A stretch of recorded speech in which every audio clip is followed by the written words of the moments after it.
আসসালামু আলাইকুম। প্রিয় এইচএসসি 2025-এর প্রিয় শিক্ষার্থী ভাই ও বন্ধুরা, আজকে আমরা আইসিটির তৃতীয় অধ্যায় সংখ্যা পদ্ধতি নিয়ে আলোচনা করব। এই ভিডিওতে আমরা ক্যালকুলেটরের সাহায্যে কিভাবে দ্রুত এমসিকিউ সমাধান করা যায় সেই টেকনিক দেখব। এই ভিডিও যদি তোমরা করে থাকো তাহলে কমপক্ষে 3টা এমসিকিউ এর অ্যান্সার করতে পারবে। কমপক্ষে 3টা এই অধ্যায় থেকে আসে, এর চেয়েও বেশি আসে, তবে সাধারণত 3টার কম আসে না। এই ভিডিওকে আমরা 2 ভাগে ভাগ করেছি। প্রথমত বেসিক পার্ট, আর দ্বিতীয়ত ক্যালকুলেটরের সাহায্যে কিভাবে এমসিকিউ সমাধান করব তা প্রমাণের সাথে প্রুফ করে দেখাবো। সংখ্যা পদ্ধতি একটি অনেক কঠিন বিষয়। আজকে এই কঠিন বিষয়কে কিভাবে সহজ করা যায় এই বিষয় নিয়ে আমরা হাজির হয়েছি। আগে আমরা বুঝবো সংখ্যা পদ্ধতি কি এবং সংখ্যা পদ্ধতি কিভাবে কাজ করে এবং এটি কিভাবে আমরা ক্যালকুলেটরের মাধ্যমে সমাধান করতে পারি সেটা নিয়ে আজকে কথা বলবো। প্রথমে আমরা 100 mS, অনেকের কাছে 100 mS ক্যালকুলেটর আছে, আমরা 100 mS দিয়ে ট্রাই করব। এবং আমার কাছে আরেকটি 991 EX এর ক্যালকুলেটর আছে, আমি এটা দিয়েও ট্রাই করব। তাহলে আমাকে আগে ক্যালকুলেটর সমাধান করার আগে আমাকে বুঝতে হবে সংখ্যা পদ্ধতি কি। সংখ্যা পদ্ধতি হলো কোনো সংখ্যার বেস। ধরেন আমরা সাধারণত যে সংখ্যা ব্যবহার করি একে দশমিক বা ডেসিমাল সংখ্যা বলে। একটা মজার বিষয়, ডেসিমাল সংখ্যার বেজ হলো 10। অর্থাৎ এখানে সংখ্যাগুলো 1 থেকে 0 থেকে 2, 3, 4, 5, 6, 7, 8, 8, 9। এখানে কিন্তু 10টি সংখ্যা আছে। এই 0 থেকে শুরু এবং যেটি ডেসিমাল সেহেতু 10, এই 10-এর আগ পর্যন্ত যে সংখ্যা আছে সেটি হচ্ছে তার বেজ। তেমনি যদি আমরা বাইনারির কথা ভাবি, বাইনারি আমরা সবাই জানি বাইনারির বেজ 2। তাহলে 2 কি হবে? 0 থেকে যে সংখ্যা তার আগ পর্যন্ত অর্থাৎ 1, অর্থাৎ বাইনারির এই 2টি। তাহলে আমরা অক্টালের ক্ষেত্রে দেখতে পারি অক্টাল অর্থ 8, এর বেজ 8। তাহলে আমরা এখানে কি করতে পারি? 0 থেকে শুরু হবে এবং যেটা বেজ তার আগ পর্যন্ত 1, 2, 3, 4, 5, 6, 7।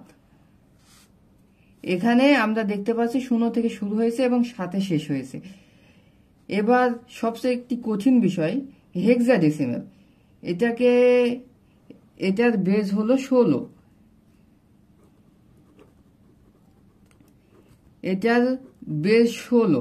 এখন 16 সেহেতু 0 থেকে শুরু করে 16 হওয়ার পর্যন্ত কথা, কিন্তু 0 থেকে 1, 2, 3, 4, 5, 6, 7, 8, 9 আমরা এই পর্যন্ত গেলাম। তারপরে যদি আমি এখানে যদি 10 লিখতে চাই তাহলে পুনরায় আগের সংখ্যার পুনরাবৃত্তি হচ্ছে, এটা কিন্তু হওয়া যাবে না।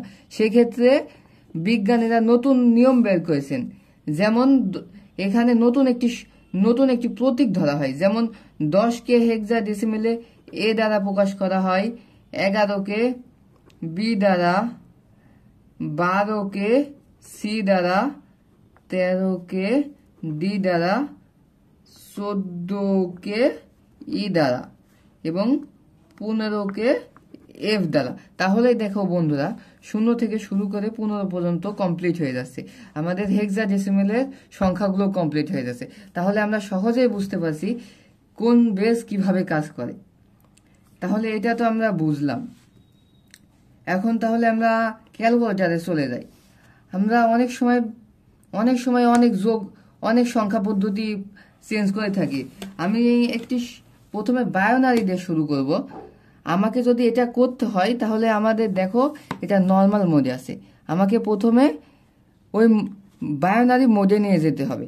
তাহলে আমরা প্রথম মোডে আমরা চাপ দিব, একবার চাপ দিলাম, দ্বিতীয়বার চাপ দিয়ে দেখবো 3 নম্বরে বেজ লেখা আছে।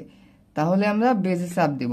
এখানে তাহলে প্রথমে আমাকে দেখতে হবে, এখানে আমরা ছোট ছোট তিনটা সবগুলো লেখা দেখতে পাচ্ছি। ডিইসি মানে এটাকে ডেসিমেল বোঝাচ্ছে, এইচইএক্স এটা হেক্সাডেসিমেল, এটা বিআইএন এটা বায়োনারি, ও সিটি এটা হচ্ছে অক্টাল। প্রথমে আমরা এখানে আমরা দেখতে পাচ্ছি, এই যে এই প্রশ্নটার ক্ষেত্রে আমরা দেখতে পাচ্ছি এটা হচ্ছে 27। আমরা এই পাশে যেটা লেখে এটা বের, এখান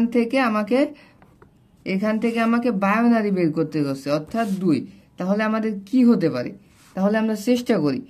প্রথমে আমরা যেটাতে সংখ্যা আছে সেটাতে নেব, অর্থাৎ এটা 10-এ ডেসিমেলে আছে।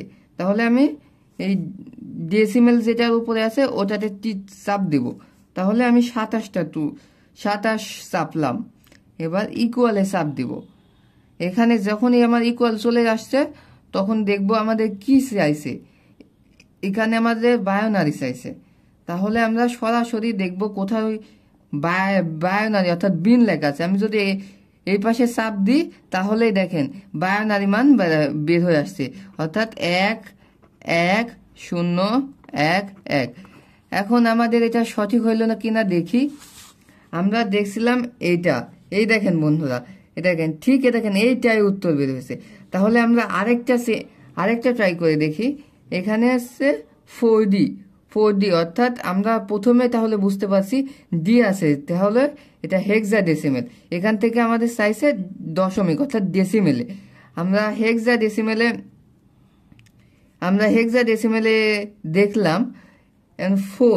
4 দেওয়ার পর আমরা এই যে এই পাশে তার নিচে হেক্সাডেসিমেলের নিচে এখানে ABCDEF এগুলো আছে, এগুলো হেক্সাডেসিমেলের সংখ্যা।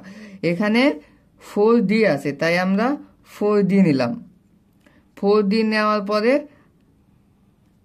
প্রথমেই আমাদের বলে রাখা ভালো, এটা হেক্সাডেসিমেলে নিয়ে নিতে হবে। প্রথমে আমরা যে সংখ্যা নিব সেই সংখ্যায় সেই বেজে নিতে হবে। তাহলে আমরা হেক্সাডেসিমেলে নেওয়া হয়ে গেছে। তাহলে আমরা ইকুয়াল করলাম, তাহলে আমাদের 4D চলে আসছে। এই যে এখানে 4D চলে আসছে। এরপরে আমার দশমিক আনতে হবে অর্থাৎ ডেসিমেল। আমরা সরাসরি ডেসিমেলে চাপ দিলাম।